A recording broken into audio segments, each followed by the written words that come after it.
Money market की तरफ करते हैं फोकस। और कई साल बाद सितंबर में आई है आईपीओ की बहार।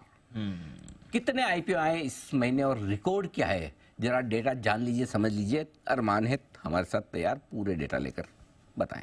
जी सर, बिल्कुल। 13 साल के बाद ये जो सितंबर महीना है उसमें सबसे ज्यादा आईपीओ आते हुए दिखे हैं। 13 साल के बाद नहीं, मतलब ये 13 साल में हर साल के सितंबर महीने का, हर साल के सितंबर महीने का 13 साल में कोई एक सिंगल महीना है, ऐसा तो नहीं सर, हर साल के सितंबर महीने का कंपेरिजन। मतलब 13 साल का बेस्ट सितंबर है, बेस्ट सितंबर आईपीओ के हिसाब से, नंबर ऑफ आईपीओ। ठीक है।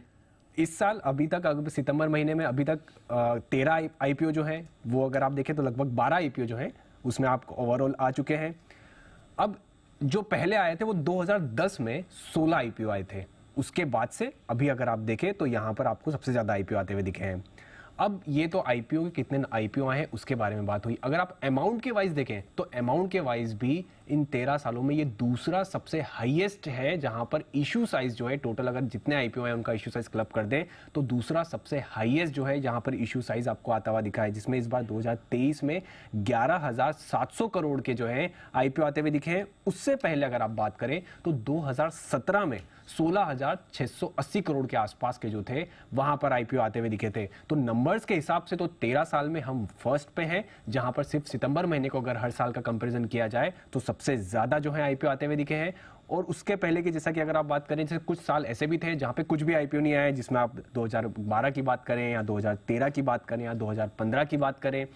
और उसी के साथ साथ अगर आप देखें कि अगर आप देखें पिछले 5 या 6 या 7 साल की बात करें तो आपको 10 से ज्यादा या 10 तक भी आईपीओ नहीं आते हुए दिखे। तो उस हिसाब से जिस हिसाब से मार्केट में अगर आपको मिड कैप और स्मॉल कैप में अच्छी खासी रैली आती हुई दिखी, तो कई सारे आईपीओ सितंबर महीने में आते हुए दिखे। और अमाउंट के हिसाब से भी हम सेकंड हाईएस्ट जो है सितंबर को अगर कंपेयर किया जाए तो इतने आईपीओ आते हुए दिखे।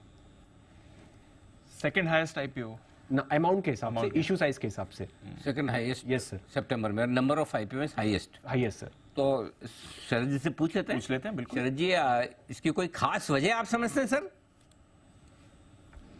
और कोई खास वजह नहीं है। एक तो बाजार थोड़ा ऑप्टिमिस्टिक लेवल पे है, वो एक बात है। और दूसरा मुझे लगता है कि जनरली अब आपको ये ट्रेंड आगे चल के बढ़ता हुआ दिखना चाहिए, क्योंकि हम जो पिछले साल के या पिछले कुछ सालों का डेटा ट्रैक कर रहे हैं, तब हमारा जो मार्केट कैप, हमारी जो लेवल थी ग्लोबल स्केल पे, उसके कंपैरिजन में आज हम डिफरेंट लेवल पे हैं और एक्सेप्टेंस अलग लेवल पे है। हमारा टोटल जो मार्केट कैप है वो एक अलग लेवल पे है। और नंबर ऑफ कंपनीज जो छोटी से उस लेवल तक आ गई हैं जो मेन बोर्ड में आईपीओज वगैरह ला सकें, वो नंबर्स बहुत ज़्यादा हैं। और मेरे हिसाब से अब ग्रेजुअली पोस्ट कोविड एरा में मुझे लगता है ज़्यादातर लोगों को समझ में भी आने लगा है इक्विटी, और ये तो पेनिट्रेशन लेवल बढ़ने की वजह से भी ये हो रहा है। तो मुझे लगता है ये ट्रेंड आने वाले 7-8 सालों तक तो एटलीस्ट आपको कंटिन्यूअस देखने को मिलना ही चाहिए, जहां हमारे पास जो नई कंपनीज लिस्टिंग के लिए आए वो ऐड होती हैं। उसके बाद हो सकता है ग्रेजुअली हम जैसे जैसे मैच्योर करें तो हो सकता है कि यूएस स्टाइल में हमको नंबर ऑफ लिस्टेड स्टॉक्स धीरे धीरे कम होते दिखाई दें। बट 10-15 साल के पहले तो मुझे नहीं लगता कि वैसा कुछ होगा, और ये ट्रेंड चालू रहना चाहिए आने वाले समय में। कुछ नेगेटिव लोग ले सकते हैं कि प्रोमोटर्स अपनी स्टेक बेच रहे, कर रहे, बहुत सारी जगह पे वो सब भी आ रहा है, बट मुझे नहीं लगता उसको उतना निगेटिवली लेना चाहिए। मुझे लगता है इंस्टीट्यूशनल पार्टिसिपेशन काफ़ी स्ट्रॉन्ग है, चाहे डोमेस्टिक हो चाहे एफआईआई का हो। और डोमेस्टिक लेवल पे जो डीआईवाई इन्वेस्टर्स हैं वो काफ़ी इन्फॉर्म्ड तरीके से आ रहे हैं इस इन्वेस्टमेंट कम्युनिटी में, जो पिछले 15-20 सालों से एक बहुत बड़ा डिफरेंस है।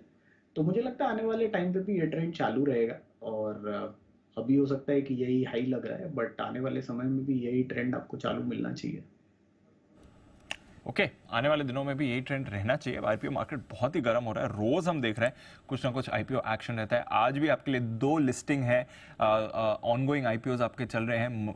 आने वाला हफ्ता भी काफ़ी हैवी रहने वाला है आईपीओज के लिहाज से, तो एक्शन तो यहाँ पर भरपूर है। प्राइमरी मार्केट्स में मूव आ रही है, ये तो बात आपको दिख ही रही है। ऑफ कोर्स सेकेंडरी मार्केट में इस समय आज बहुत ही सुस्त एक्शन आपको बनते हुए दिख रहा है। स्टॉक्स में तो अब और थोड़ी नरमी आपको आती हुई दिख रही है।